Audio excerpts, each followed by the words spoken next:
যখন আপনার আশেপাশে কোনো হাই ভোল্টেজ বিদ্যুতের লাইন ছিঁড়ে পড়ে তখন কখনোই দৌড়াতে যাবেন না, কারণ বিদ্যুতের তার মাটিতে পড়ার সাথে সাথেই কারেন্ট চারদিকে ছড়িয়ে পড়ে এবং মাটিতে অনেকগুলো কনসেন্ট্রিক জোন বা বৃত্তাকার অঞ্চল তৈরি করে। প্রতিটি বৃত্তের ভোল্টেজ আলাদা হয়।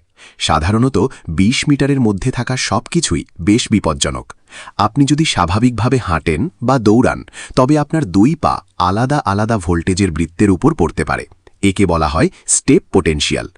এই অবস্থায় কারেন্ট আপনার এক পা দিয়ে শরীরে ঢুকে অন্য পা দিয়ে বের হয়ে যেতে পারে, যা মারাত্মক এবং প্রাণঘাতী হতে পারে।